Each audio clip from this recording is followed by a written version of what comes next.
नमस्कार। कहीं पर भी सफलता हासिल करने के लिए एक रणनीति तैयार की जाती है और उस रणनीति के अनुसार चला जाता है तो सफलता हमेशा मिलती है। तो नमस्कार दोस्तों, आज की इस वीडियो में आज की क्लास में आपको हम बताने वाले हैं कि गणित विषय के लिए आपका क्या रणनीति होनी चाहिए, किस चैप्टर से कितने अंक का प्रश्न बिहार बोर्ड द्वारा आपके परीक्षा में पूछ दिया जाएगा। सबसे पहले दिन 14 फरवरी के दिन ही आप सभी का गणित विषय का परीक्षा है और आप डरे हुए हैं, भयभीत हैं कि सर कैसा क्वेश्चन रहेगा, क्या कुछ करना पड़ेगा, क्योंकि सबसे पहले दिन इतना कठिन सब्जेक्ट आ गया है। इसके लिए क्या करना होगा, तो जैसा कि हमने आपको पहले से ही बताते आ रहे हैं कि अब आपके तैयारी करने का पूरा तरीका बदल जाना चाहिए। जो आप पहले तैयारी करते थे और जो अब तैयारी करते हैं, उन दोनों में काफी ज्यादा अंतर होनी चाहिए। यानी कि इस समय की तैयारी ही आपके परीक्षा के रिजल्ट में काफी ज्यादा उछाल लाएगा, आपके रिजल्ट काफी ज्यादा जबरदस्त होगी। तो यह तरीका क्या है, गणित विषय में कैसे आप अच्छे नंबर से पास हो सकते हैं, कैसे अच्छे नंबर ला सकते हैं, यह जानना आपके लिए काफी ज्यादा महत्वपूर्ण है। तो हम चाहते हैं कि आप इस वीडियो को इतना ज्यादा शेयर करें, हर व्हाट्सएप ग्रुप, हर टेलीग्राम ग्रुप में आप जरूर शेयर कर दीजिए। मां सरस्वती आपको सफलता जरूर देगी। एक बार वीडियो को लाइक और नीचे कमेंट कीजिए। जो भी आपका डर है वो डर को पहले बाहर निकाल दीजिए और कमेंट करके बताइए कि आपकी तैयारी कितनी अभी तक हुई है और आप लोग क्या तैयारी के लिए सोच रहे हैं और किस तरीके का आप अपना तैयारी कर पा रहे हैं, कितने घंटे की पढ़ाई आप कर पा रहे हैं, आप हमें नीचे कमेंट करके बताइए। आइए आपको हम बताते हैं कि गणित विषय में आपको अब कैसे और क्या कुछ करना होगा और कैसे आपको तैयारी करना होगा। हमें उम्मीद है कि आप लोग अभी शेयर कर दिए होंगे और आप लोग लाइक भी कर दिए होंगे और चैनल पे पहली बार आए सब्सक्राइब कर दिए होंगे। सबसे पहले बताना चाहेंगे कि बिहार विद्यालय परीक्षा समिति द्वारा जो फरवरी महीना में परीक्षा होगी मैट्रिक की, वह 14 फरवरी से शुरू की जा रही है और सबसे पहले दिन जो है वह गणित विषय की परीक्षा है, यानी कि मैथ की परीक्षा है। और इस विषय को लेकर के काफी सारे बच्चे जो है वह चिंतित है कि सबसे पहले दिन जो है वह गणित विषय का परीक्षा है और गणित विषय में हम लोग क्या करेंगे, कैसे क्या चीज करेंगे, क्योंकि अभी तो पहली बार हम लोग परीक्षा देने जाएंगे, पहली बार परीक्षा के बॉर्डर पे जाएंगे तो क्या कुछ होगा। तो आइए सबसे पहले आपको हम समझाते हैं कि आपकी एग्जाम का जो पैटर्न है वह पैटर्न क्या है। तो ध्यान दीजिएगा, इस तरीके से क्वेश्चन आपके एग्जाम में पूछा जाएगा। सर ये क्या है, पहले आप इसे समझाइए। आइए आपको हम समझाते हैं और ध्यानपूर्वक समझिएगा। आपको बता दें कि यहां पे सबसे पहले बता दिया आपको विषय कोड यानी कि सब्जेक्ट कोड आपका यहां पे लिखा हुआ है 110 और एक लिखा है 210। जो बच्चे प्रथम पाली में परीक्षा देंगे, प्रथम पाली में उनका विषय कोड रहेगा 110। जो लोग द्वितीय पाली में परीक्षा देंगे उनका विषय कोड रहेगा आप सभी का 210। ये याद रखिएगा गणित विषय में। उसके बाद से बताना चाहेंगे, ध्यान दीजिएगा, ये 100 नंबर का आपका परीक्षा लिया जाएगा। टोटल मार्क्स होगा वह 100 नंबर का आपका गणित का परीक्षा होगा। ध्यानपूर्वक समझिएगा। अब बात करते हैं ऑब्जेक्टिव सब्जेक्टिव क्वेश्चन के बारे में। तो देखिए ऑब्जेक्टिव आपका पूछा जाएगा कितना, तो 100 क्वेश्चन, ये सबको पता है। एक बार हम आपको यहां पे बता देते हैं और फिर आगे बढ़ते हैं। क्लियर, जिसमें से आपको मात्र 50 प्रश्न का जवाब देना है और इस तरीके से आपको यहां पे 50 नंबर मिल जाएगा। अब एक बात ध्यान रखिएगा, 50 क्वेश्चन बनाना जो है ना वह 100 में से कहीं से भी 50 बना सकते हैं। काफी बच्चे कहते हैं कि सर लगातार 50 बनाना है या कहीं से भी, तो कहीं से भी आप मात्र 50 क्वेश्चन ही बनाइएगा। इससे ज्यादा आपको क्वेश्चन नहीं बनाना है, क्योंकि अगर आप ज्यादा क्वेश्चन बनाइएगा नंबर तो मिलेगा नहीं और आपका समय भी बर्बाद हो जाएगा। क्लियर, यहां तक आपने समझा। दूसरी चीज, इसमें आपको पूछा जाता है शॉर्ट क्वेश्चन। शॉर्ट क्वेश्चन का मतलब हो गया लघु तरीय क्वेश्चन।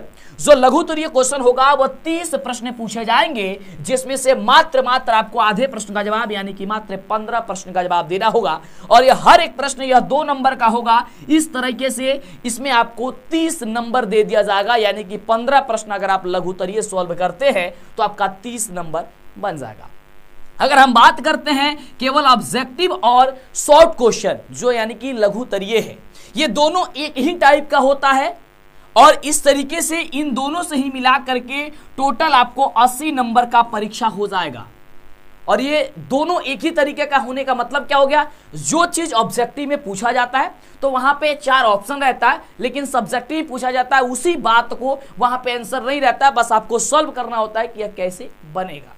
यानी कि केवल ये दोनों को ही सॉल्व कर देते हैं तो आप काफी अच्छे खासे नंबर से पास हो सकते हैं। फिलहाल हम लोग को आगे भी समझना है, ध्यान दीजिएगा। उसके बाद से आता है लॉन्ग आंसर टाइप क्वेश्चन, यानी कि दीर्घ उत्तरीय क्वेश्चन।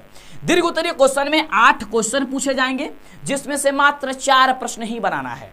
और आपको बता दे, मात्र 7 से 8 क्वेश्चन हम आपको एग्जाम से पहले बताते हैं, समझाते हैं, और उसमें से आप 4 का 4 क्या 5 भी अगर आ जाए बनाने के लिए तो बना दीजिएगा, यानी कि 4 तो क्वेश्चन 100% बना दीजिएगा। 8 से 10 क्वेश्चन ही बताएंगे आपको दीर्घ उत्तरीय गणित का, उसमें से गारंटी है कि आप 4 तो जरूर बना देंगे, नहीं तो 2 तो कहीं नहीं जाएगा। क्लियर? तो इस तरीके से 8 तो हम बताएंगे ही। तो चैनल को सब्सक्राइब करें आप जल्दी से और तैयारी में जुट जाए। शाम 6 बजे आप सभी का चल रही है जबरदस्त और शानदार आपकी क्लास, और शाम 7:30 बजे ये 2 क्लास अभी फिक्स किया गया है। आगे जो भी समय बदलेगा आपको हम बतला देंगे। और मेरा किताब तो पता ही है कि हम आपके लिए किताब भी लिख चुके हैं, वो मार्केट में धमाल मचा रहा है। वो किताब का भी PDF या फिर उस किताब को भी आप ऑनलाइन या किसी भी दुकान पे मंगा सकते हैं कैप्टन पब्लिकेशन से, ठीक ना।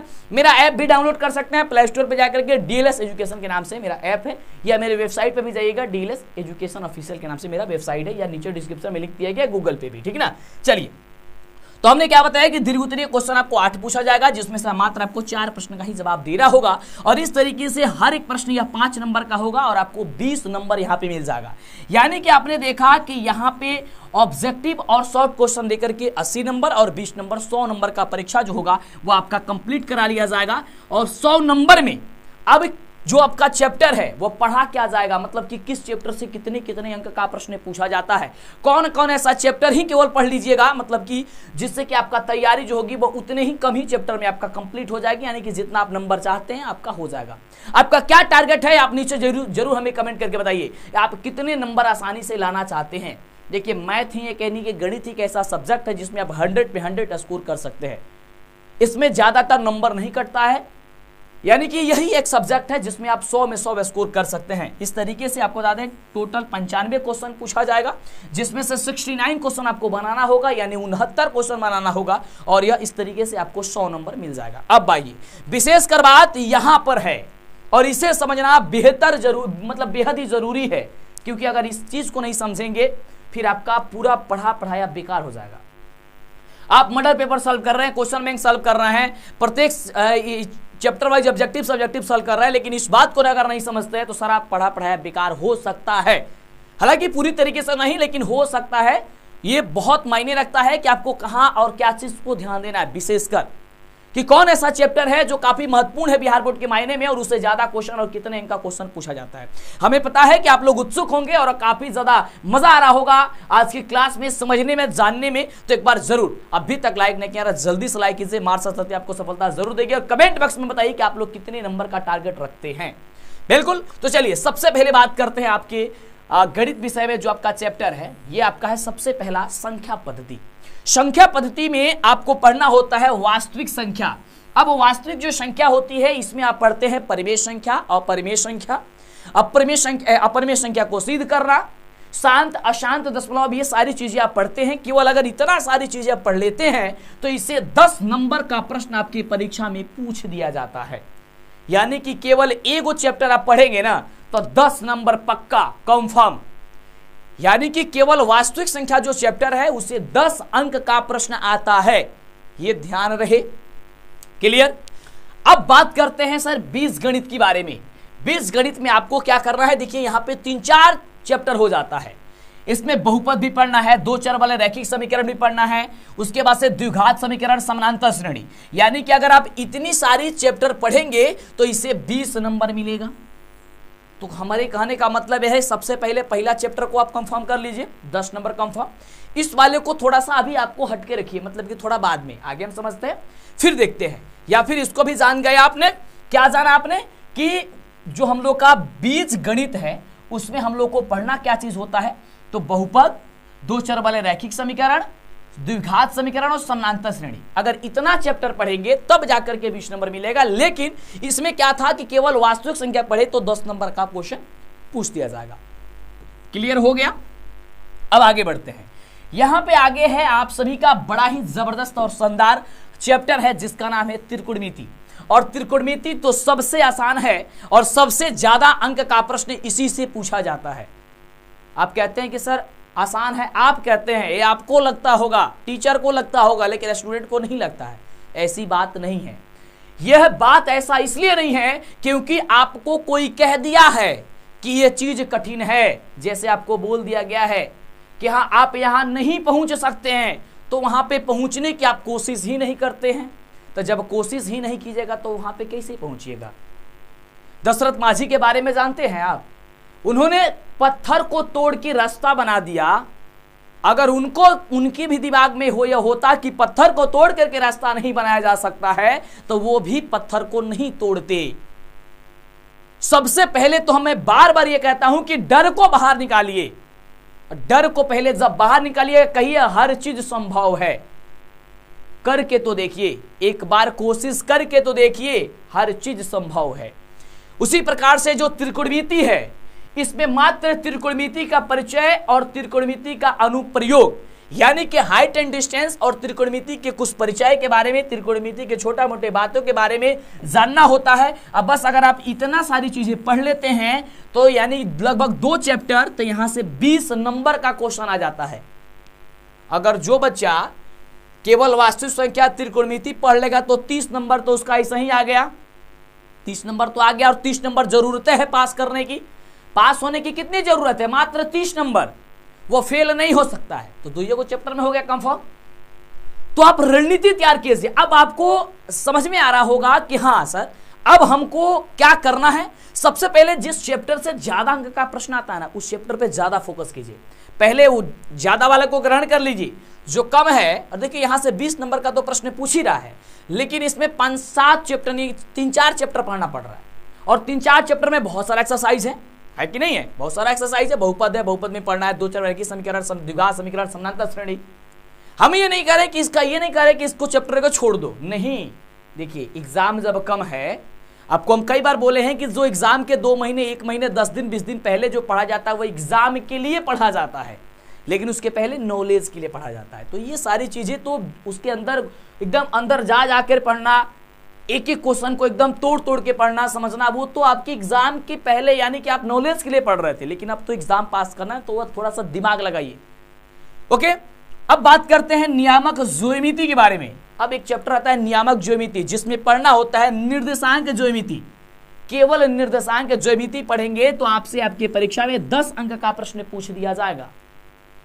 निर्देशांक ज्यामिति आपको पता है ना, पता है कि नहीं पता है? केंद्रक निकालना, मूल बिंदु से दूरी, एक्स अक्ष वाई अक्ष वाला आपको पता है ना, तो उससे आपको ये 10 अंक का प्रश्न आपके परीक्षा में पूछा जाएगा। समझिए, क्लास को छोड़ के मत जाइए, ध्यान पूर्वक सारी बातों को समझिए, क्योंकि यही बात अगर नहीं समझेंगे तो कितना भी मेहनत कर लेंगे वह मेहनत बेकार हो जाएगा। कहा जाता है ना कि देखिए, अगर मेहनत करने से हर चीज हासिल हो जाता तो कुदाल चलाने वाला भी करोड़पति होता ना, क्योंकि कुदाल चलाने में वह काफी ज्यादा मेहनत करते हैं, लेकिन मिलता क्या है? क्या मिलता है? जो आप एक बार नाश्ता करके उसको फेंक खत्म कर देते हैं, उतना पैसा, बस उतना ही मिलता है। लेकिन मेहनत से नहीं, थोड़ी सी दिमाग की काफी ज्यादा जरूरत होती है। कहीं पे भी अगर मेहनत करके मुकेश अंबानी बनना होता तो काफी लोग बन गए होते, लेकिन ऐसा नहीं हो सकता है। उनका दिमाग का मेहनत जरूरी है था और जरूरी है, तब जाकर के वे बने हैं। आपको भी शरीर से तो मेहनत करना ही है, लेकिन सबसे ज्यादा दिमाग का यूज करना है। क्लियर? यानी कि निर्देशांक ज्यामिति के बारे में आपने जाना। अगला जो आता है आपको इसमें मैथ में, वो पढ़ना होता है केवल ज्यामिति। ज्यामिति में आपको 3 चैप्टर लगभग पढ़ना होता है, त्रिभुज, वृत्त और रचना। क्या पढ़ना होता है? त्रिभुज, वृत्त और रचना। अगर आप त्रिभुज, वृत्त और रचना को पढ़ लेते हैं तो आपके परीक्षा में जो है ना, वह 20 अंक का प्रश्न पूछ दिया जाता है, क्योंकि रचना से 5 नंबर तो ऐसे ही कंफर्म है कि रचना से 5 नंबर का क्वेश्चन आएगा, 100% आएगा। ये तो 15 नंबर की बात। 15 नंबर में कौन है? 2 चैप्टर है, त्रिभुज और वृत्त, यानी कि 5 नंबर तो ऐसे ही क्लियर। यानी कि केवल रचना बनाने को सीख लो, 5 नंबर आ गया, 5, 10 नंबर हो, 15 नंबर, और यहाँ पे 20 नंबर ही ऐसे ही आ गया आपका नंबर, काफी क्लियर। तो इस तरीके से ध्यान दीजिए। उसके बाद से पढ़ना होता है आपको क्षेत्रमिति, और क्षेत्रमिति भी बच्चों को कठिन ही लगता है। क्यों लगता है? तो इसमें ज्यादा गुणा, भाग, जोड़, घटाव सब कुछ करना होता है। इसमें क्या क्या पढ़ना है? तो वृत्त से संबंधित क्षेत्रफल, पृष्ठीय क्षेत्रफल एवं आयतन, ये सारी चीजें आपको पढ़नी होती है। और इस तरीके से इसमें से मात्र 10 नंबर का प्रश्न पूछा जाता है।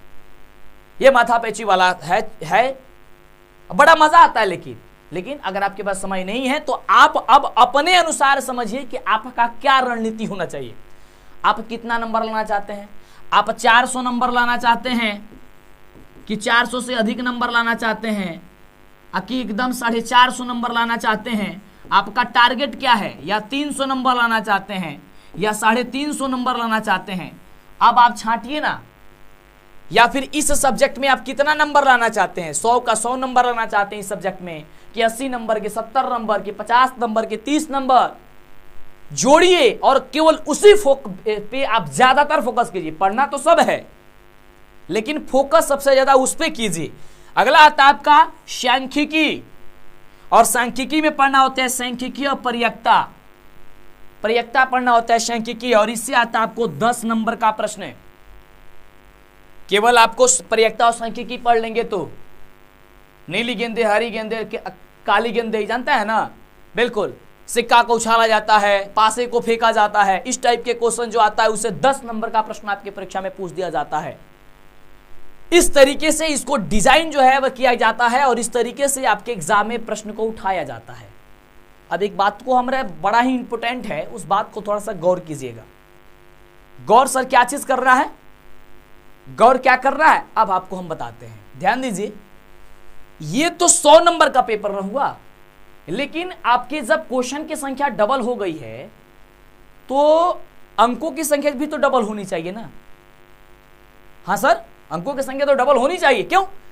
जब 100 को ऑब्जेक्टिव पूछ रहा है तो इस 100 को ऑब्जेक्टिव का मतलब एक एक नंबर का सब है तो 100 अंक हो गया ना। और 50 अंक का सब्जेक्टिव पूछ रहा है तो 50 दूनी 100 नंबर का, आपका 100 नंबर का तो ये भी हो गया ना, 2-2 नंबर का। इस तरीके से मान करके चलो, यानी कि एगो मैथ का पेपर 100 नंबर का होता था। क्लियर? अब ये क्वेश्चन क्या हो गया? डबल हो गया। यानी कि 50 को बनाना है तो 100 को क्वेश्चन आ गया। तो जब 50 नंबर का पेपर होता था तो 100 नंबर का हो गया। यानी ऑब्जेक्टिव 50 नंबर का ना होता है, लेकिन ऐसे मानो तो 100 नंबर का हो गया। यानी कि गणित 200 नंबर का परीक्षा हो रहा है और लाना मात्र 100 को नंबर है। कुछ अंदाजा लग रहा है हम क्या कह रहे हैं? मेरी बातों को समझ रहे हैं? जरूर समझ रहे हैं आप। हम कह क्या रहे हैं? 100 नंबर का पेपर होता था, होता है, होता रहेगा, लेकिन जब क्वेश्चन डबल कर दिया गया है तो अंकों भी तो डबल होगा। इसका मतलब हो गया कि सर 200 नंबर का पेपर हो रहा है आज, जिसमें से मात्र 100 नंबर लाना ही है, यानी कि 100वें नंबर का क्वेश्चन बना देना है, बाकी छोड़ देना है। समझे? तो इस तरीके से आप गणित विषय में अब आप डिजाइन कीजिए बैठ करके। 10 मिनट, आधा घंटा आप समय दीजिए। इतना समय फालतू का बेकार हो जाता है, बिना मतलब का। लेकिन अगर इस चीज पे फोकस करके और एक अलग ही डिजाइन करके अगर आप समझ जाते हैं, जान जाते हैं, तो समझिए कि बेहतर हो जाएगा। मेरे मायने में अगर बात करें तो सबसे आसान आप कौन कौन से चैप्टर पढ़ लीजिएगा। अगर आप कमजोर है तो एक वास्तविक संख्या, काफी इजी चैप्टर है। त्रिकोणमिति, ये भी इजी है लेकिन कठिन लगता है तो आप इसे छोड़ करके निर्देशांक ज्यामिति, उसके बाद से आप पढ़ सकते हैं पर्यक्ता और त्रिभुज वृत्त वगैरह वाला चैप्टर पढ़ेंगे। बस आपका 4th डिवीजन तो कोई नहीं रुकेगा, यानी कि 60 नंबर कोई नहीं रुकेगा। तो जब इस तरीके से आप पढ़िएगा और इस तरीके से समझिएगा तब तो सारी बातें पता चलेगी ना। क्लियर? अगर इसके बाद कौन से सब्जेक्ट के बारे में आप जानना चाहते हैं कमेंट करें हमें इस कमेंट बॉक्स में। कमेंट में छाप दीजिए कि इसके बाद कौन सा सब्जेक्ट का आपको चाहिए इस तरीके से डिजाइन, कि किस चैप्टर से कितने अंक का प्रश्न पूछा जाता है। हमने आपको बताया था कि 3 सब्जेक्ट काफी बेहतर होता है आपके एग्जाम के दृष्टिकोण से, यानी कि अगर मैट्रिक परीक्षा में बेहतर अंक लाना चाहते हैं ना, बातों को मेरे समझें, क्लास को छोड़ के जाएंगे अधूरा बातें हो जाएगी, फिर आप अधूरे रह जाएंगे। गलती आप लोगों में प्लीज रिक्वेस्ट करते हैं आपसे यही होती है, आधा अधूरा बातें सुनते हैं, भग जाते हैं। प्लीज हाथ जोड़ करके विनती है, आपके भविष्य के लिए बात कर रहे हैं, कोई आलतू फालतू बात नहीं कर रहे हैं। ऐसा नहीं कि 4 घंटा का क्लास हम ले रहे हैं और उसमें बिना मतलब का बातें भी कर रहे हैं। आपको वही सारी चीजें हम, अब देखिए एग्जाम जब कम रहता है, समय एग्जाम के समय में कम रहता है तो हम फालतू वगैरह बातें नहीं करते हैं, क्योंकि एग्जाम तो एग्जाम, क्योंकि अगर आपकी छोटी सी गलती, मेरी छोटी सी गलती आपकी पूरी लाइफ बर्बाद कर सकती है, तो वो सारी चीजें हम लोग को नहीं करनी है। हिंदी, संस्कृत और मैथ, यही 3 गो सब्जेक्ट है जो आपके रिजल्ट में काफी तेजी से उछाल लाएगा, आपके रिजल्ट को बनाएगा। तो इन 3 गो सब्जेक्ट को विशेषकर ध्यान देना। गणित के बारे में तो हमने समझा दिया, अगर कहिएगा तो इसके बाद जस्ट ही हिंदी का आपका आ जाएगा कि हिंदी में क्या पढ़ना है, कैसे पढ़ना है, क्या कुछ करना है, कितने चैप्टर से क्या क्या, व्याकरण से कितना अंक प्रश्न आता है, गोधली से कितना अंक का प्रश्न आता है, वर्णिका से कितना अंक का प्रश्न आता है, ये हम सब कुछ बता देंगे आपको। कहिए, आप नीचे कमेंट कीजिए, एक बार लाइक कर दीजिए, वीडियो पसंद आए बिल्कुल लाइक कीजिए। एक अलग से और बात आपको बता दें, गणित विषय में अगर आप बेहतर अंक लाना चाहते हैं, नंबर एक भी न कटे जो आप बना रहे हैं, कहीं अगर गलती भी हो जाती है फिर भी टीचर आप पे खुश होकर के नंबर दे दे, इसके लिए सर क्या करना है? दो चीज। पहला कि आप इसमें ज्यादातर चित्र अगर वाला क्वेश्चन है तो चित्र अवश्य बनाएं, वो भी पेंसिल से। दूसरी चीज कि जब भी आपका आंसर आता है ना, उसको आप स्पष्ट जगह पे लिखें। स्पष्ट जगह का मतलब क्या हो गया कि आप किसी क्वेश्चन को जब आप सॉल्व करते हैं ना, तो काफी बच्चे क्या करते हैं, मान लीजिए यहाँ पे बना रहे हैं x² + 2x + 3x प्लस 3 ऐसे मान लेते हैं, और यहाँ पे आंसर लिखना होगा तो लिख देंगे इसका आंसर बराबर 3 हो गया आंसर। ये पता ही नहीं चलेगा कि आंसर उसमें लिखे है कि क्वेश्चन में लिख दिया है। स्पष्ट जगह लिखिए। स्पष्ट जगह लिखने का मतलब क्या है सर? देखिए, सपोज मान लीजिए कि इस प्रश्न का उत्तर जो है, मान लीजिए x² + 3x + 4 जो भी है, हम बना रहे हैं, मानते हैं इस चीज को। मान लीजिए इसका x का वैल्यू यहाँ पे 3,4 आ जाएगा, तो आप इस तरीके से 3,4 लिख करके यहाँ पे आंसर लिखिएगा ना, तो उतना अच्छा नहीं लगेगा। लेकिन जब इसको लिख करके आप ब्लैक पेन से केवल इसको आप बॉक्स में बंद कर दीजिएगा, बॉक्स में बंद कर दीजिएगा।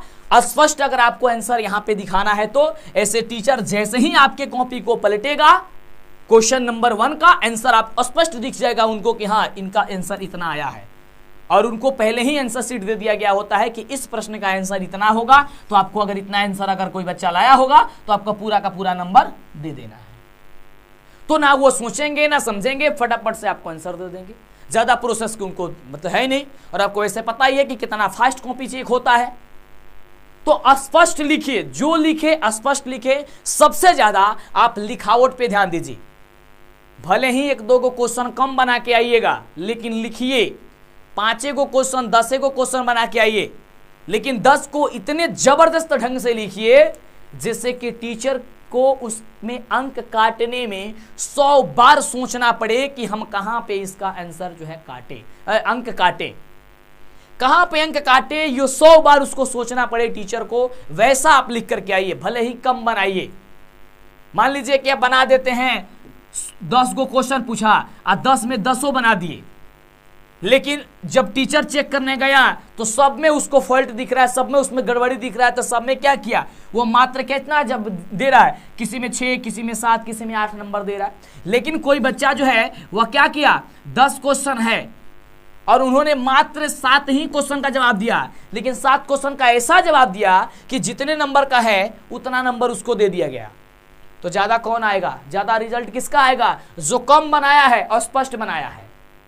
ज्यादा बनाने से, ज्यादा लिखने से नंबर नहीं मिलता है।